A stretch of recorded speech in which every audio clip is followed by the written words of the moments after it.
Hello and welcome to this week's Warriors HQ. Coming up on the show, highlights of our victory in Newport. We chat with co-captain Henry Pyrgos and Women's Sport Week with Jade Konkel. Last weekend we travelled to Rodney Parade to face the Dragons. Here's full highlights including that try from Alex Allen.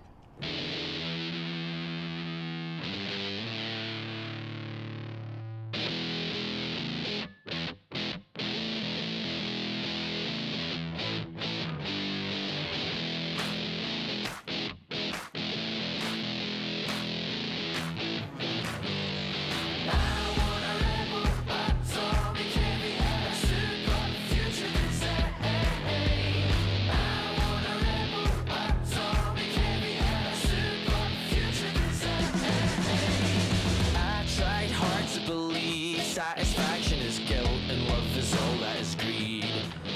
But the truth is I'm just a man. My energy spins like a song on repeat that repeats. You've no hero, you're in denial. Think fast, reload. I am your final idol. I am the chaser, life is a game. You could switch your life, but you'd still be the same. All this time, I've been a chaser, trying to wake up in another life. With the voice in my head to the back of my mind. I want a rebel, atomic heavy, a super future design. I want a rebel, atomic heavy, a super future design.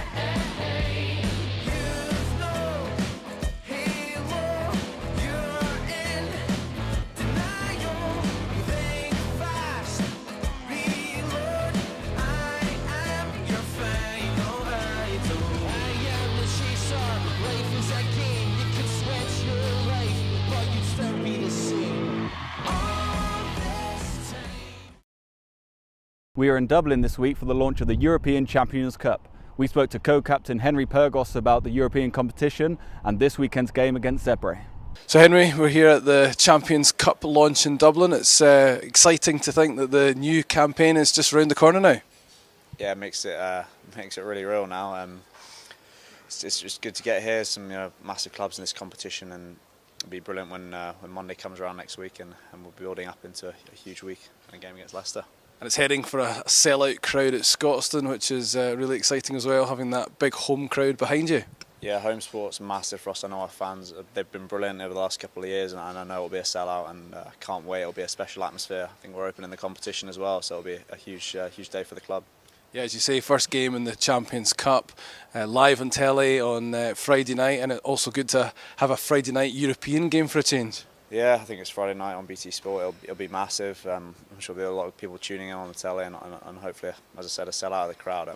It's a massive opportunity for us. It's been said a lot today, but you've got to start well in this competition. We need to go out and put in a good performance and pick up a win at home to start off. Do you prepare differently in a European week for a big European game?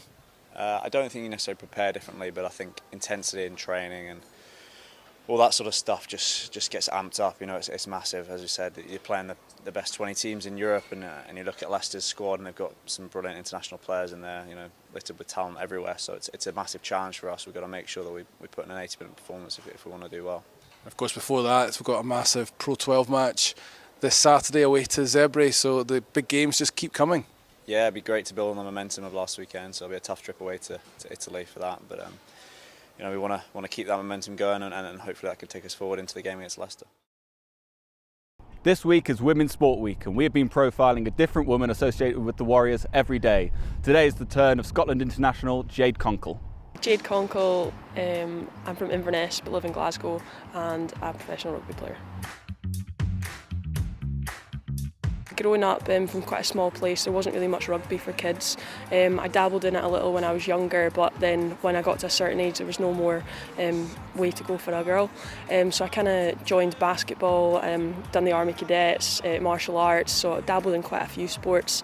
But when I was 17, I put my foot down, I wanted to play rugby and I was going to make it happen. Missing from the photographs, missing from the photographs.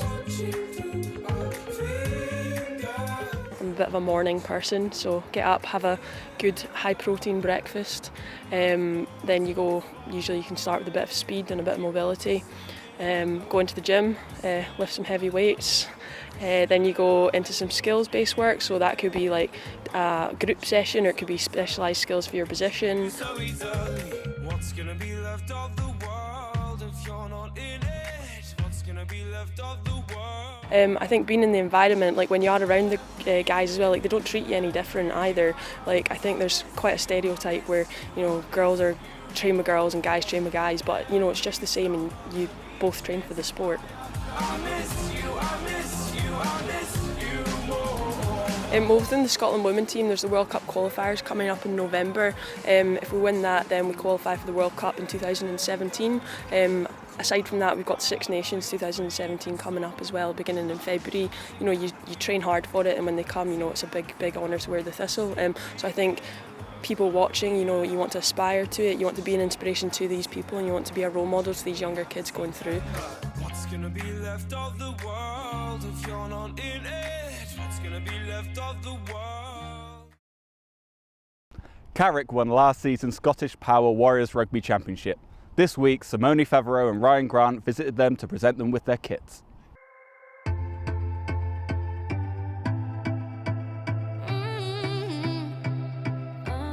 The Scottish Power Warriors Championship was a huge success. It's great to be here at Carrick to hand out the jerseys.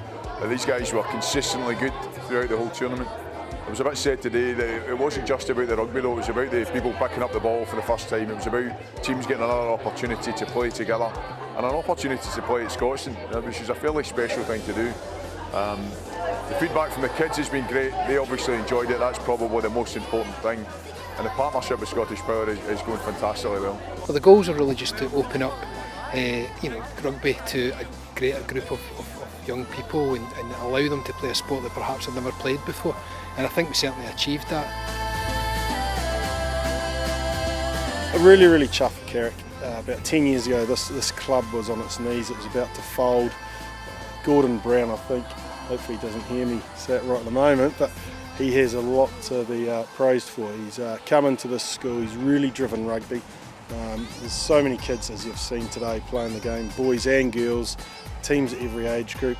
Rugby just plays a huge part of the culture of this school. I think it's really important to mention the role that the development officer Michael Kirk and our other staff here play in delivering everything. It's huge in the respect of we've got a development officer, we've got an admin manager who also coaches, and we've got 3 modern apprentices. And the modern apprentices give opportunities for pupils who have come through the school and at Girvan Academy going on to full-time employment as well. So it's been huge, and I think that they need to get a lot of credit for the work that's been done here. I'm the only teacher involved in rugby, but without those guys and without the support from Scottish Rugby and cash backs, money that we get for the School of Rugby, then all this wouldn't be possible. Back next year, bigger and better, yes, and I understand Carrick will be involved again, but there'll be better competition, I'm sure. So we'll see who wins next year. That's all for this week. Join us next Wednesday on Warriors TV at 5.